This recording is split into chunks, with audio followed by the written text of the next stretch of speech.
To be or not to be excited about films related to Shakespeare tonight on Reel to Reel Talk.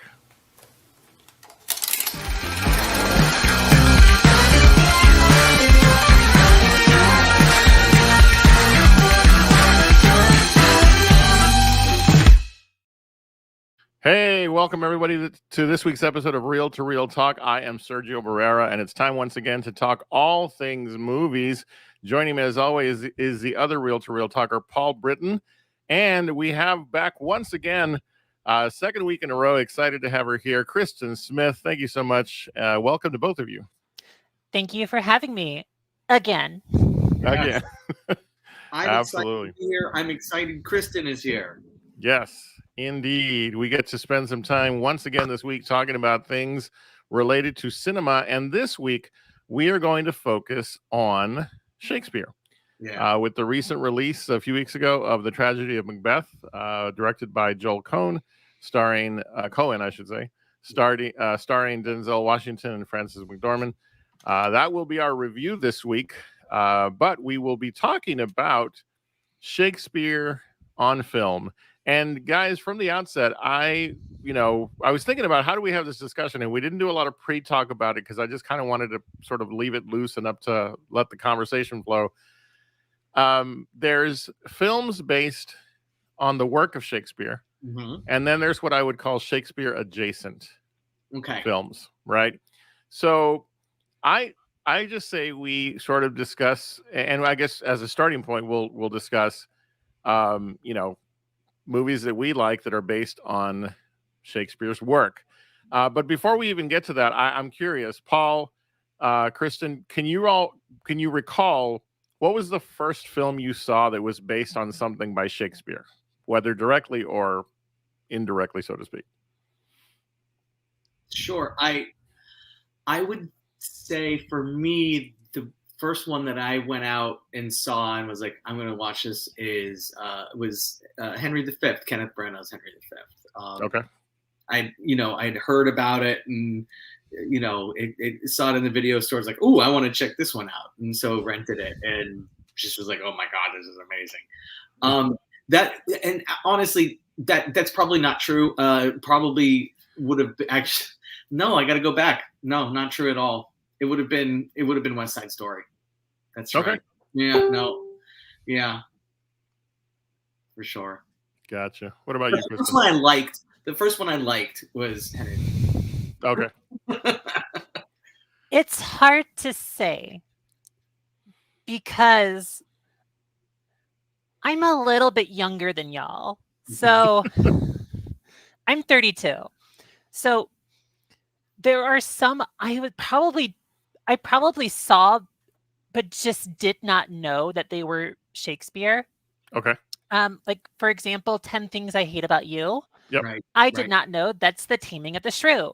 Yep. The one I think I remember specifically was the Baz Luhrmann Romeo and Juliet, which is very near and dear in my heart. Okay. Yeah, and I'm trying to think now if I saw the Polanski Romeo and Juliet before seeing Henry the. It would be close. It would be close, but I do think that the Henry V was the first one. But Roman Polanski's Romeo and Juliet would be like right around the exact same time. So, but yeah. I wish, I asked the question because as I was thinking about the topic today, I thought, can I recall the very first film that I knew was based on Shakespeare? And I really couldn't come up, but I know, and I will say that one of the things that was fun to study for this week was all of the adaptations of Shakespeare's work. Kristen, you mentioned 10 Things I Hate About You.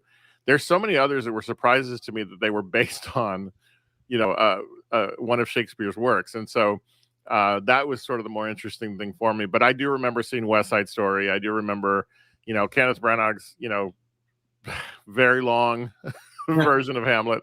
But I couldn't get to that one. Really? I tried, like a few months ago, I tried. And then like by hour one, I fell asleep. Okay. Wow. Yeah. I know where my love lies in terms of Shakespeare's works on film are some of the more epic uh, versions or stories that are told. For instance, one of my absolute favorites is Titus with Anthony Hopkins. And the reason I want to just simply start with that particular film is because of how it's one of those that I can revisit and revisit and revisit and love each time. So there's a ton of familiar stories of Shakespeare's or plays of his that have been made into films, but I don't know if Titus would be considered obscure, but it's not it's not one of the ones that comes to mind right away, right? Sure. And yet it's probably my favorite of all the films that I've seen that are somehow connected to his work. So let's talk a little bit about what are some of our favorites. What are some of the the titles and films that you enjoy? If you had only Shakespeare films to watch or Shakespeare related films, what are some of the titles that you guys would say, hey, these are the ones we should chat about?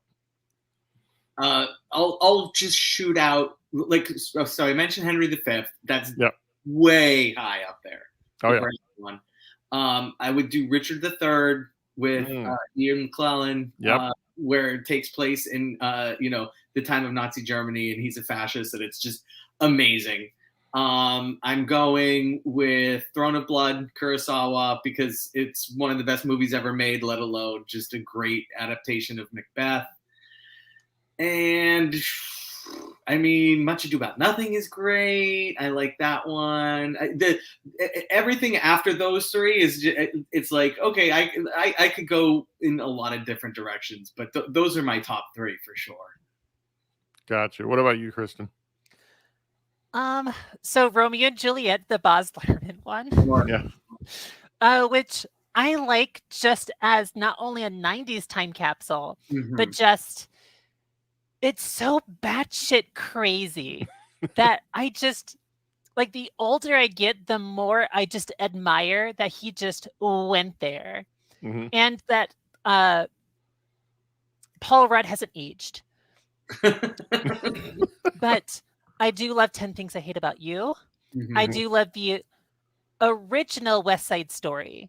And I also love Kurosawa's Ran, which is based off of King Lear. Right. So those are the main ones I think I like. I think for me it's harder because I struggle with Shakespeare language. Like if I didn't have subtitles for this movie we will eventually talk about, like I wouldn't know what the heck is going on. Gotcha. What about Clueless? Anybody want to throw their hat in for Clueless? Emma? That's Jane Austen. Oh. It's not Shakespeare. It's okay. I went there too until I was like, oh, that's Emma. That's Jane Austen. That's you stunned me into silence on that one. Shakespeare for people who like people. Well, for me, like I've shared, I am a big fan, of course, Titus. Another one that I, again, to me they seem obscure because I don't hear a lot of people talking about it, but maybe they're popular amongst a different group. Coriolanus was another one that starring what is his Gerard? Why can't I think of his last name? Butler and Ray Fine. Yeah. Coriolanus is another one of those, like I said, sort of off the mainstream. Is that good? I haven't seen that one. I enjoyed it. I really did. It's I don't see it as often as I do Titus, but again, I guess what happened was along the way as I began to become more familiar with the work of Shakespeare, because I wasn't as enthusiastic a reader in high school as I was in my later days. And so as I got more and more into his work, and of course, as I began to see a lot more movies based on the work, you go further and further down the rabbit hole, and you see some of these stories, that were turned into films that maybe weren't as familiar in terms of, the general audiences being familiar with the original work, right? And so those two are just some, absolute favorites of mine. And I'm also a pretty big fan, and this might be controversial to say, but the Hamlet with Mel Gibson, that particular film, when it came out, really resonated with me. I enjoyed it, and I haven't revisited it in quite a bit, but those are some of the ones. There's just so many, that stand out to me. And there's so many Hamlets that you could pick. Right, exactly. And Hamlet too. Electric Boogaloo. The Legend of Curly's Gold. Yeah. And Kristen, you bring up an interesting point that I want to kind of explore a little bit with us, and that is the language of it. What is it about Shakespeare's work that, even though some find difficulty with, the way in which it's written and the way in which, movies that try to stay true to the words on the page, right? What is it about these stories that make for such good films, or how does it transfer to cinema so well? Oh, you want to talk how good it is? Well, no, just in your opinion, why do movies like these type get made, even if there might be a struggle with things like the word on the page? Well, I feel like just as stories, you have probably the most basic of arcs that most like modern stories use. Okay. With for example, Romeo and Juliet is not just a romance. There's a lot of conflict with that romance. Mm-hmm. It's like, I was thinking about how modern comedies lately are just all conflict. Like Ted Lasso, it's basically conflict the entire time, but that also is what gets you invested in it. So like there's a lot of subplots, there's a lot of things that are all kind of coming together for these things. And then when you get to some of his more serious stuff, like Macbeth, about characters who are wrestling with like their guilt or their decisions, or talking about like with King Lear, this monarch and the struggles with like the different parts of the family who are trying to like take over the throne. That like these are complicated universal things that like he was able to like perfect hundreds of years ago. Yeah. And Paul, what about you? Yeah, I mean, and he sticks to archetypes. He picks up, which is, one of the things you can say about like the original Star Wars trilogy, and then like, there, it's funny because, when Dune came out, there was a lot of talk about like, oh, Star Wars stole this from Dune. And it's like, well, not really. I mean, Dune stole it from, from these myths, and Star Wars picked up and took the exact same stuff. It's, the best stories have these universal, archetypes that have been running through stories forever. And Shakespeare just happens to be a dude that, tapped into those and created these stories that, and put them in a way where they became accessible. And that's really what we're talking about here is for as inaccessible as his language is, to modern audiences, the stories are 100% accessible. And because the themes are universal, and there's no no questions of who's good or who's bad, and it's there's no questions of what's going on here. I don't understand why this person is turning crazy with blood on her hands. It's just like it's just guilt. So you do bad things, you're going to feel bad about it, and eventually that's going to catch up with you. And that's it. It's the universality of his themes that just absolutely work. Yeah. The other thing that strikes me as I was doing my read through on all the information I could get my hands on about Shakespeare films and, Shakespeare related films, is how often these stories can be remade without people going, as we do with other types of, other franchises, when we see another version of Macbeth or another version of Hamlet or Romeo and Juliet, even, we don't sit there and go, why are we telling this story again? We need that. Yeah. And so I think it has everything to do with the universality of the work, its appeal that is long lasting. Obviously, I mean, I'm talking in complete understatements here.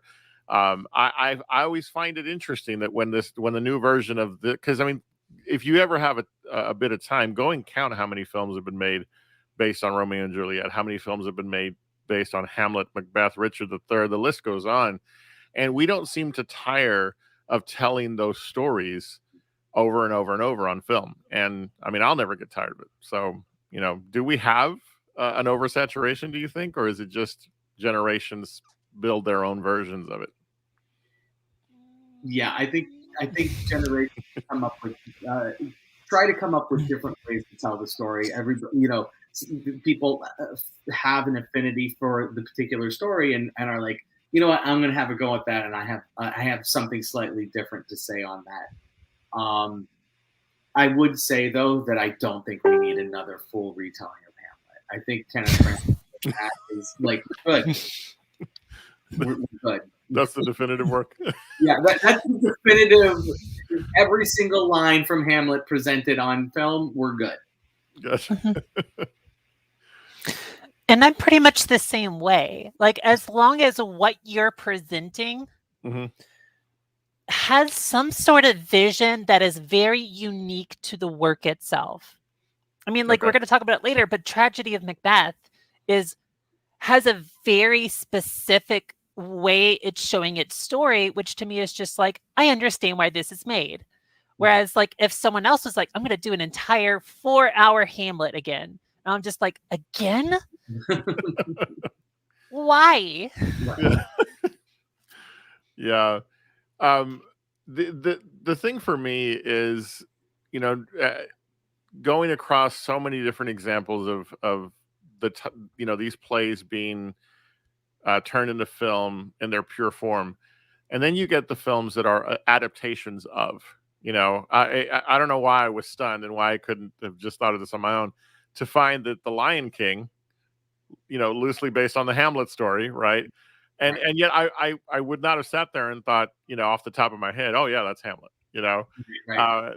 There's so many films out there that just sort of they're made and they're adapted from the concepts and the topic, or the themes from Shakespeare's work. More recently, the film The King, it's currently on Netflix. I think it was a Netflix release, as a matter of fact. It starred Timothée Chalamet in the lead role. That I did not know was, again, loosely based on Shakespeare's Henry V. And so it's nice to find that his work, Shakespeare's work, has such a huge influence on film and the way in which, stories are told. I was reading an article that talked about, and there's so many different ones, but this one particular article that talked about, something like the top 15 Shakespeare films ranked. And Throne of Blood was the number one film, in the opinion of this particular article. And I found that pretty consistently, that it's not necessarily your more mainstream stories that are just direct adaptations of the work. It's, the themes are adapted and so forth. And so, are there any films that you would say are, let's call it Shakespeare adjacent, that, also stand out to you? They're not the story itself told under its title, but like 10 Things I Hate About You, it's an adaptation of the themes and the subject matter of the plays. Are there any other films you would say, these are not, you can't miss these, you got to watch them? I'm going to throw one out there. That is so adjacent. It is literally a play within a play within a play within a play, and that is Rosencrantz and Guildenstern Are Dead, gotcha. Which is, everything that happens during that takes place during Hamlet, right? And Hamlet streams into the screen, or streams into the events that are going on within Rosencrantz and Guildenstern Are Dead, and it's amazing. It is the harbinger of all things meta is what Gilgenstern are dead, and it's fantastic. And I highly encourage anybody who just enjoys silliness and quite frankly the comic relief and the silliness that you can find in Shakespeare, it would enjoy Rosencrantz and Guildenstern are dead. Yeah, I had to look up. It's Gary Oldman and Tim Roth. Yeah, and I'm shocked that it's 1990. Yeah, so, but that's why I called it the precursor of meta, because meta wasn't even like a phrase in a thing. Yeah, but I assure you, this is meta. Kristen, any films of that type that you would say are, don't miss films? 1998's Best Picture winner, Shakespeare in Love. Okay. Which is about, fictionalized Shakespeare trying to write Romeo and Juliet. Yeah. With constant reference, like different characters are making references. Like he's supposed to make something else, but he's creating what we now know as Romeo and Juliet, with lots of different references to other things. Shakespeare, like Twelfth Night, has a lot of references. Mm-hmm. So, like, to me, that's probably my favorite Shakespeare adjacent, just because, like, it's just a lot of fun. Also by Tom Stoppard. He co-wrote it, who also wrote Rosencrantz and Guildenstern are dead. Yeah. For myself, there's a documentary called Looking for Richard. And it's Al Pacino, and he's documenting his it's not, he wasn't doing a full scale production of Richard III. The production was sort of within the documentary itself, exploring the themes of the play and Shakespeare's life. And within I don't know if you've seen the documentary, but within the documentary itself, he produces scenes from the play for the audience to enjoy. And, his cast, they're all being interviewed about the way in which, Shakespeare work has influenced their lives. And, he does it sort of in different places. You see how some is done on a soundstage. There's some outdoor settings in which he has the scenes play out while they're having this documentary about the play itself. And it's just a fantastic. I remember I couldn't find it back when it came out. I couldn't find it anywhere. And, finally through, my early delving into streaming several years ago, I was finally able to get my hands on a digital copy of it. And it's one of those movies. One of the first things I ever bought digitally was that particular documentary. So cool. Yeah, it's good stuff. I'd forgotten about that one. That is a good one. I remember, and that came out, if I remember correctly, that came out a little bit after the Ian McClellan's Richard III. Yeah, I believe so. I already had Richard III on my head. It came out a little bit after. So yeah, it's good. Yeah. All in all, as we keep moving through the years, again, I go back to the notion of these plays that were written by Shakespeare. This work is so adaptable to screen in so many ways for reasons we've talked about. And we arrive at the latest filmed version of a play, The Tragedy of Macbeth. As we begin to discuss this particular film, and Kristen, thank you once again for joining us to have this discussion. One of the very first things that for whatever reason I had not realized, I have to credit Paul for being the one to bring this up. I forgot, or maybe didn't think about the fact this was directed by Joel Coen. The Coen brothers, absolute favorites of mine in terms of their filmography and the work that they do. Right from the outset, as soon as this film began, The Tragedy of Macbeth, I was taken in by the way in which the three witches are depicted in this film. I'm not going to pick up, have us focus on every single scene, although we could, but this being one of my favorite plays of Shakespeare's, right? My first thought before the film started was, I wonder how that first portion, the witches talking, what's going to be done here. And I was not disappointed, and that starts off the journey of this film. So, guys, talk to me about your overall impressions of the film. Let's get into this discussion and really talk about, you know, uh, this interesting work of art that was put together. Kristen is our guest. I'd love it if you'd start wherever you want to begin. Let's launch our conversation about this movie. Yeah. So I keep juggling, or I keep trying to decide if I like the movie Okay. or if I admire the movie. Because again, as I've mentioned previously, I struggle with Shakespeare.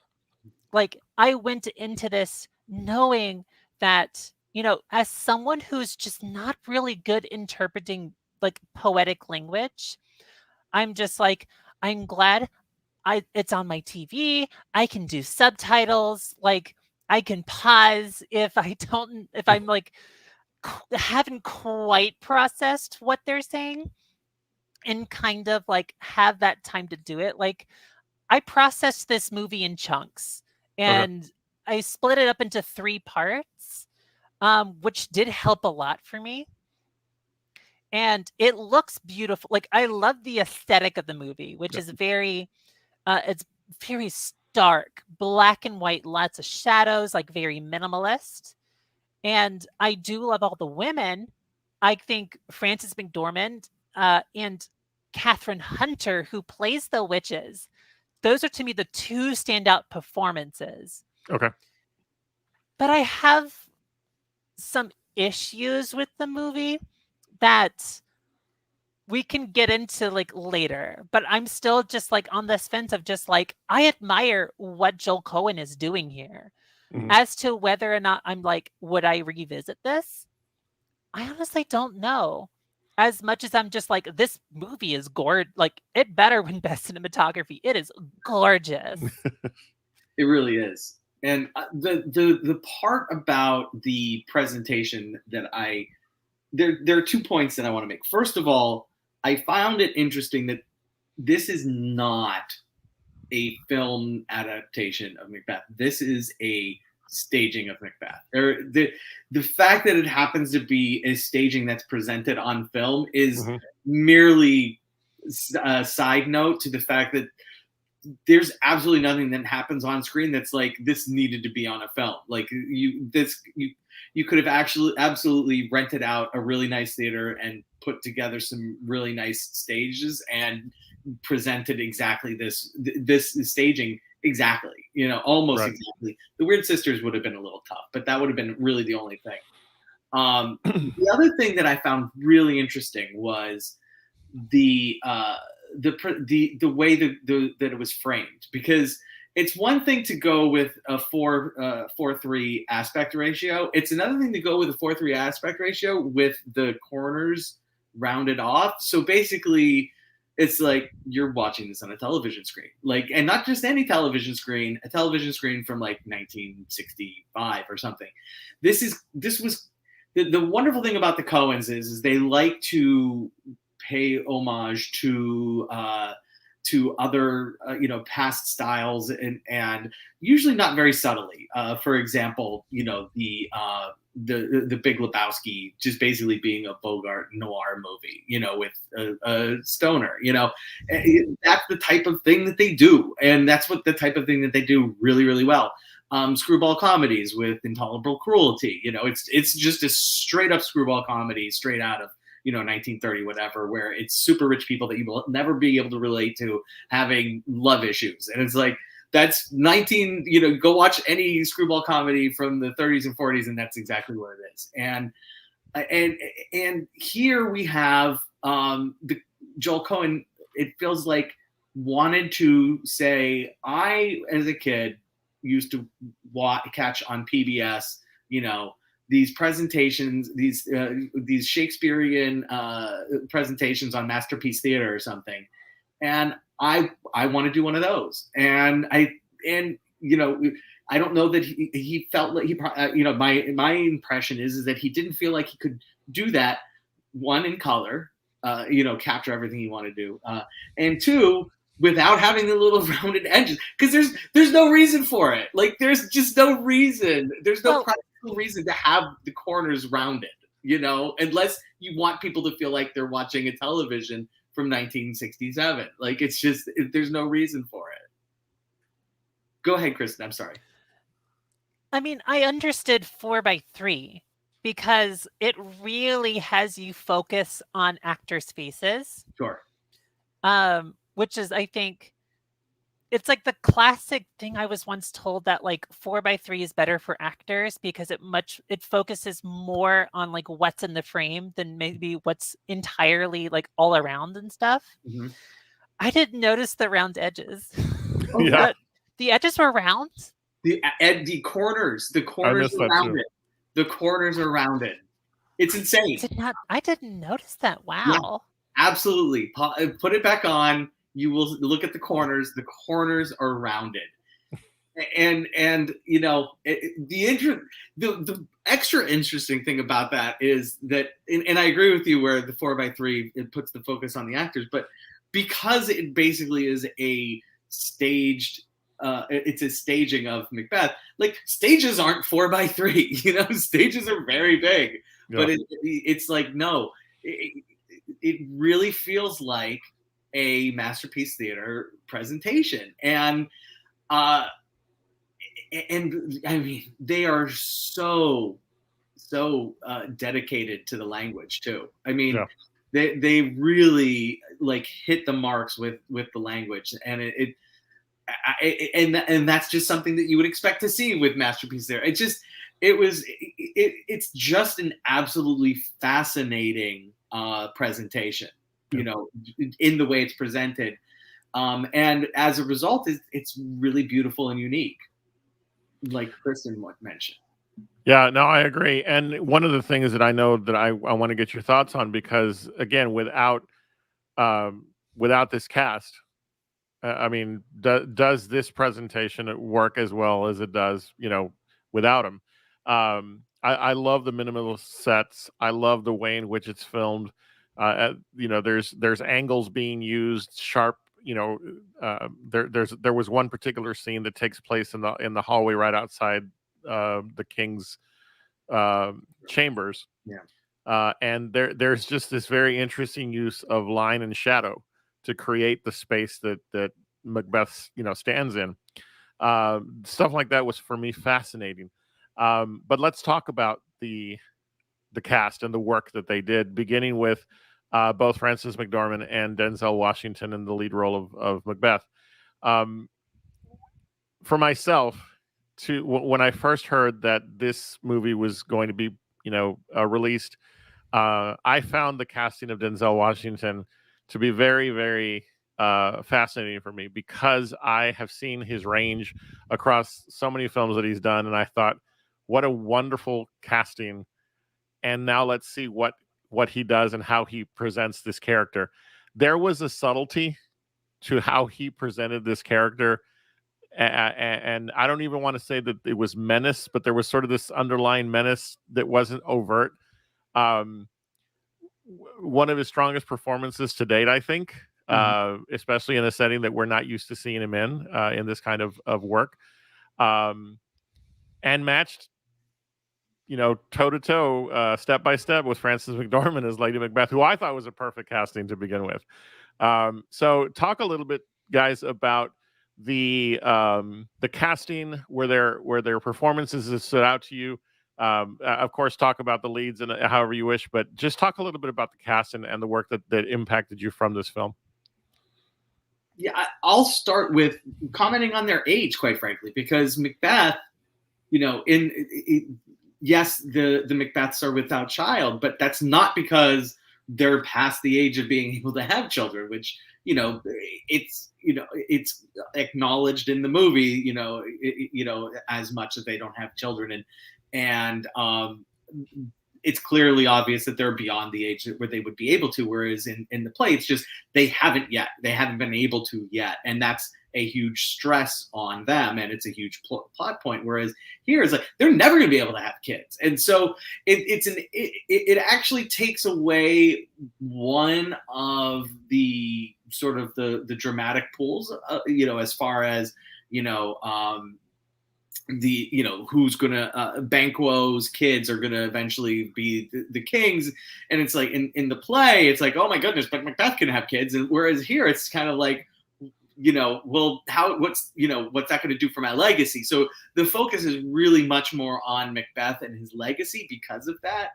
But as far as their taking of the roles, like you said, I mean, like these are two of the best living actors we have today. Mm-hmm. So, I mean, obviously they hit it out of the park. And the one thing I would say is about Denzel is it's a very different role. You don't see Denzel playing characters a lot that lose their cool, but Macbeth is really entirely about a dude who loses his cool. Sure. So that was interesting to see him take that up. I'm gonna say something really controversial. Okay. I think Washington is the weakest performance in the movie for me. Okay. The reason I think is because when I see Frances McDormand to me, she's really dialed into this character. Like the way she performs, like her mannerisms, like her presence feels very Lady Macbeth. Whereas Denzel Washington, and this is sort of a Denzel Washington problem, is that I have a hard time separating Denzel Washington from a role. Like there's a lot of Denzel Washington isms that kind of go into it, as opposed to when I've seen performances by actors who have, very clear cadences or very like manners of speaking that I can see them play a character, and I'm just like, this is so specific, this character. And like apart from the language, Washington really stands out of all of them, in that it really does feel like this is Denzel Washington, as opposed to like if Frances McDormand was not like a well-known actress, like we would see her performance in this and we would be blown away by it. But Denzel Washington to me just is, he's fine. Like I didn't hate the performance, but I felt like maybe because everyone else was unknown except those two, and everyone else is doing phenomenal work. Like the whole cast is doing, from a whole cast of unknowns are doing great work. It's just, he just kind of sticks out, and that could just be a personal thing for me. Yeah, no, I understand. And I like the fact that you meant, because you helped me segue into my next point, which is some of the lesser characters in this play, because this play is full of so many characters with so many things to say very briefly. And though that, of course, staying as true to the script as possible within a little less than 2 hours, there are some characters here that still make an impact. So, for instance, I think of Alex Hassell as Ross, who is sort of he's the you don't know from the outset, okay, is he with Macbeth? Is he not? Turns out he's playing all sides as best he can.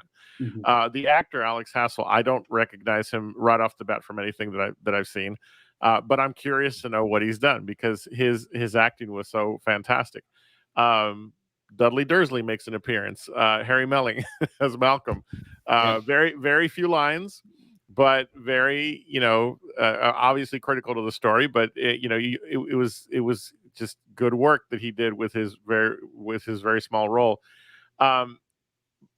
And then there's characters like Macduff, played by Corey Hawkins. Again, we don't see them a lot in the play or the film, but these actors left a mark. They played their roles so well that it's this becomes a film that I will visit again because of in large part because of the work done by the cast. Were there any other cast members that you guys would say, yeah, we want to give them some props because they did such a great job?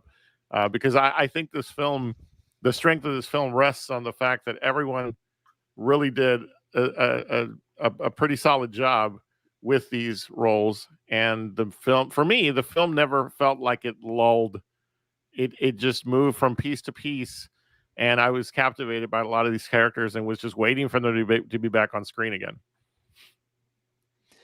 Catherine Hunter, the witch. Mm-hmm. She is, for only having really 2 scenes, right? Like, she leaves an impression on you. The fact that she's playing, it's just her playing 3 witches, and she's contorting, like the way she is speaking with like this really kind of like gravelly kind of voice that sounds like very ominous. Like, you hang on every word that she says, and she just, like, to me, she's probably the best performance in the entire movie. Oh, I agree. I agree 100%. Yeah. And she also, they gave her a little role as the old man also. So like, but yeah, I mean, and that's her voice. It's just like like, wow, that's awesome. The one I want to mention is Stephen Root as the comic relief. And Macbeth is just an absolutely dour play. I mean, Shakespeare's notorious for sprinkling in body humor in all of his plays and wonderful comic relief. Macbeth has probably the least amount of that, but damn if they didn't throw it in and give it to the best possible person, because Stephen Root as, the porter, although he's essentially a jester, is perfect. I loved seeing Stephen Root for literally a minute and a half and just laughing hilariously at everything he said and did.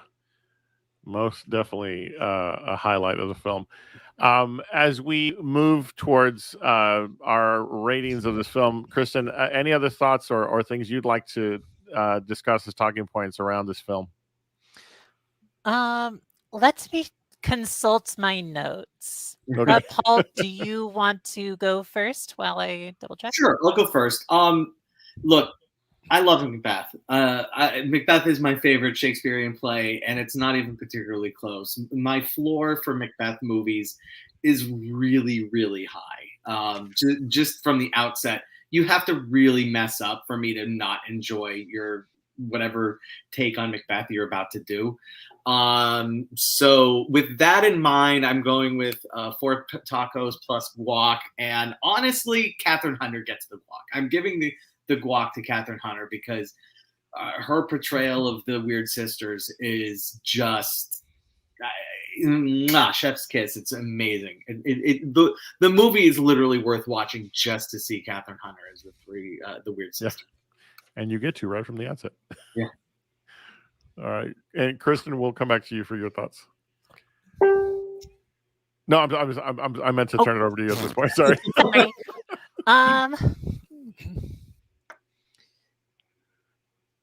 My notes are so strange. Because one of those chunks I was kind of intoxicated for, and that was a lot of fun. Because I mentioned I was having so much trouble. I was having so much trouble with the language and like making sure like I'm reading this. I'm being very deliberate in how I am trying to read this. And the one segment where I was intoxicated, I wrote down, I'm fucking nailing this, because I was like, that was the most I ever understood the entire play was that chunk. Nice. But I think it's also for me, like, there was a lot of rewiring in my brain trying to get used to the theatricality of like the staging of this story. Like that, like there's a scene where Macbeth sees the vision of a dagger, and he just has this like long monologue, like walking towards this vision. And that wasn't like something I actually like starred because I was just like, I'm just not used to someone just open thought talking, like openly stating, this is how I feel, as opposed to like with the power of cinema, we'd be able to read that on their face. And so because a lot of those feelings are verbalized, there was definitely a lot of moments I had to be like, oh, that's right. This is just how, like, these are how these stories are kind of told, both as plays, but also specific to Shakespeare. Yeah. And so, like, I feel like there's sometimes I have to, like, remind myself, like, okay, this is the kind of movie it is. Yeah. You know, might not what I would be used to, but it also is valid. And, you know, as far as adaptations go, like, to me, this is, if I was shown this in school, like the last times saw, I had adaptations forced upon me was during freshman year of high school. And I was just like, if I was shown this movie in high school, like I would be amped. Because like to me, like as far as just a straight adaptation, like this is great. Yeah. But I would give it 3 tacos. Gotcha. Just because I feel there's worth here for people who are not into Shakespeare, kind of like me. Like the whole, you know, really stark, almost dystopian looking minimalist, black and white, heavy shadows, like type of cinematography. Like the whole aesthetic is so cool that I'm just like, if I were to buy it, I would buy it just to play, not even watch it, just so I can just like watch images, because I just thought they were so cool. Yeah. But I am not nearly as invested. And yeah, I mean, honestly, that's my honest opinion. No, that's good. As much as I expect, I'm predicting Joel Coen will get nominated for Best Director for this. Like, you know, I think a lot of people will like it. It just might not always be my thing. Gotcha. No, that's fair. And you know, I really wish that this was in much wider release. I'm hoping that, as was said last week, that the more time that passes as we get closer to the Academy Awards, that more theaters will show it. Because here in San Antonio, I did a check right before we got started. It's still only showing in 2 theaters, 1 screen apiece. So I think people are missing out. It's also, of course, available on Apple Plus. So those of you watching, if you want to check this out, if you have Apple Plus, it's there as well. For myself, I'm going to just straight to my taco rating because, well, let me say because after it's going to get 4 tacos from me. And the reason that it gets those 4 tacos is because, you know, much of what you guys said, I loved the visuals of it. I loved the acting. There's just, you know, I don't have any fault that kept it from a 5th taco, other than it just, it did what it was supposed to do. It was a very solid adaptation. It's one I would recommend for folks to watch.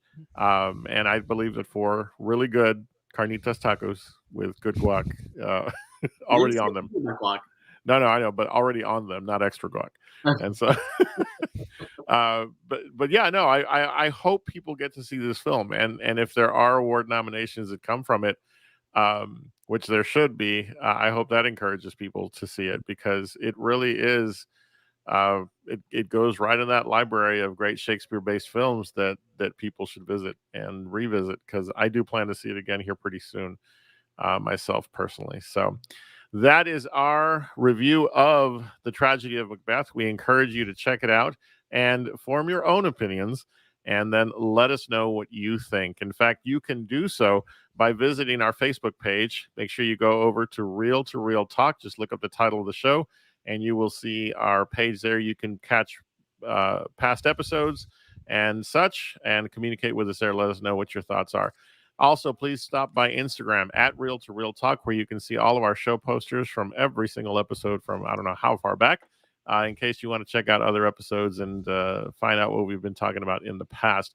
On YouTube, we thank you for joining us, and we appreciate it. Thank you so much. Make sure you click that subscribe button if you haven't already.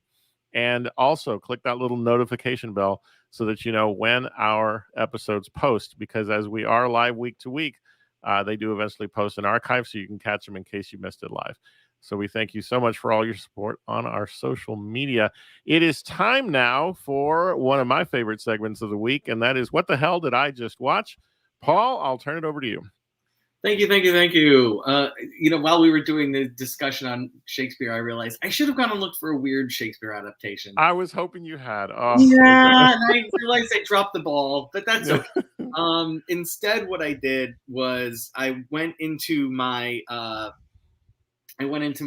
sort of my archive of stuff that has been on my list for films that will be on this that's been on the list since the beginning. I have a handwritten list, and then I have a list that I keep ongoing on my phone. So this one came from my handwritten list, and I'm just going to read the description of the movie before I display the title. After developing an addiction to the substance he uses to kill bugs, an exterminator accidentally kills his wife and becomes involved in a secret government plot being orchestrated by giant bugs in a port town in North Africa. Yep, I know what it is. Yeah. I thought you would. The movie is Naked Lunch from our friend David Cronenberg, who has shown up before here when I did Videodrome. And I'm just going to the downfall for me on this movie is that I knew almost nothing about William S. Burroughs when I watched it, and I hadn't read the book. Although, from my understanding, after doing research afterwards, is reading the book's not really going to help you with the movie at all. Anyway, and as you can tell by the description of the movie, this is batshit bonkers, crazy, insane. And I have to be honest, I was super excited. Like, the first 5 minutes of this movie is amazing. It sets itself up as a really, really weird but very faithful film noir. And the book Naked Lunch, it was written at that time, in the late 50s when film noir was just it. Like the film noir was as hot could be, and living well. And so to take the adaptation of a book from that time frame and and just be like and put it and make a film noir, I was like, oh, this is going to be a lot of fun. And then it gets so weird. I mean, it's so not only does he get addicted, like they start shooting his bug spray like heroin. And by the way, William S. Burroughs did have a horrible heroin addiction throughout his life. So that's not only does he accidentally kill his wife, which by the way is not in the book, but in real life, William S. Burroughs did accidentally shoot his wife in the head while high on heroin. There's constantly giant bugs popping up, and they talk out of their butts, and I don't get it. It's one thing to have talking bugs, okay? It's an entirely other thing to say this talking bug talks out of its ass, and I love surrealist cinema. I really do. I genuinely love surrealist cinema. But if you're going to be surrealist, just go and be surrealist. Don't try to tell a story, because your story's just not. Your story's just going to be like, this is not for me. And this story was just not for me.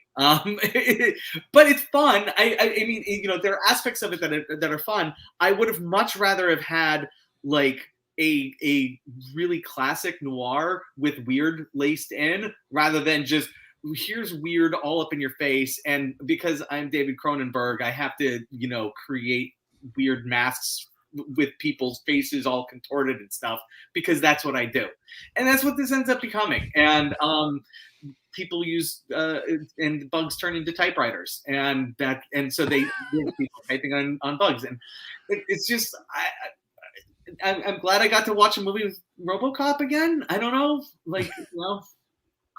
Peter Weller's the lead. Oh yeah. Kristen, what are your thoughts on Naked Lunch? Because I take it you've seen that. No, but I know what it is. Okay. Well, I know what it is because Cronenberg is a blind spot for me. Okay. I've seen maybe 1.5 Cronenberg movies. Yeah. And so like in looking through his like filmography, I would keep seeing Naked Lunch. Mm-hmm. I would read the synopsis, Mm-hmm. read all of the IMDb trivia based off that synopsis, Yeah. and then just be like, I'll get to it eventually. Yeah. Yeah. And it's never happened.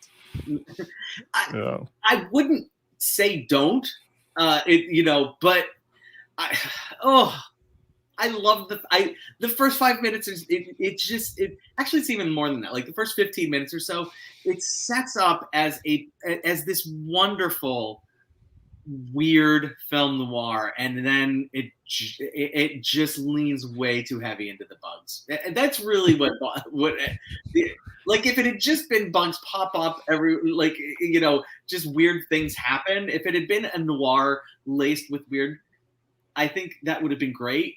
But being a noir that is just like weird, it's just like no, sorry. And Cronenberg doesn't see. The other problem is that Cronenberg isn't a surrealist. Like he's just not. He's more almost like an absurdist, and he's trying to do take this beat writer who also wasn't really a surrealist and create a surrealist film out of it. It just the styles just don't meld in the end is what ends up happening. And hey, you know what? What the hell did I just watch? Exactly. Bugs talking out of their asses. I don't. It fits in the perfect slot. So It really does. Well, there you go. Naked Lunch. Awesome. All right. Well, week to week, you can find out what kind of weirdness Paul is watching, and trust me, you will never be disappointed if you're looking for weird, wacky stuff. So, all right. Well, thank you, Paul. As always, we appreciate that you bring those films to us.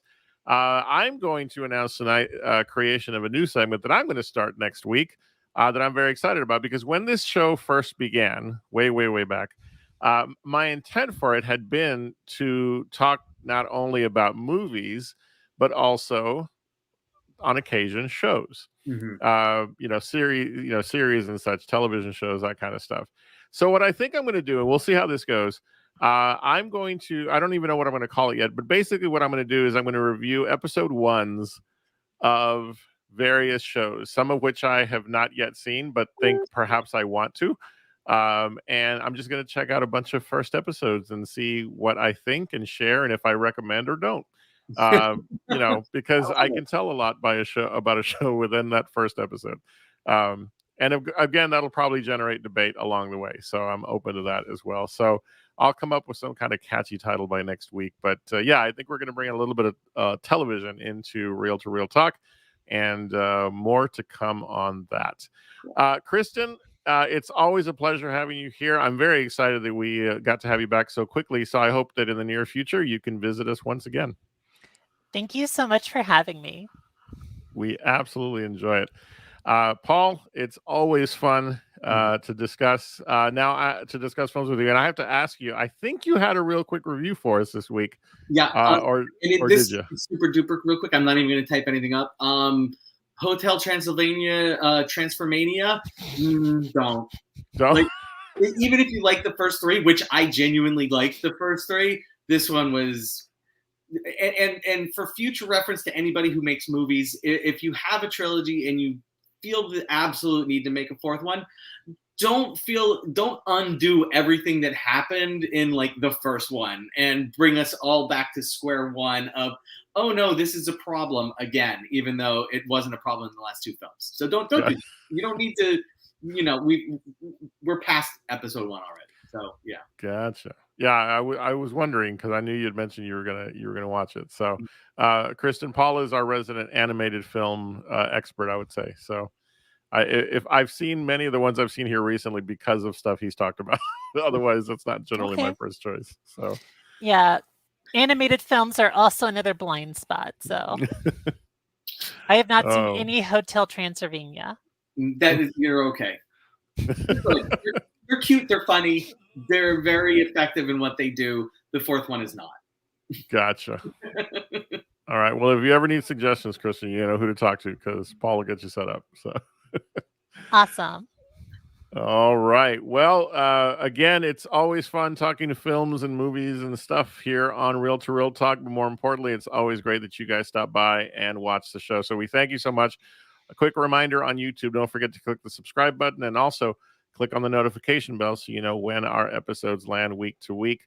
Thank you for all your support. But more importantly, as we always tell you week to week, don't forget you're awesome, you're amazing, and the world's a better place because you are in it. We'll see you next week on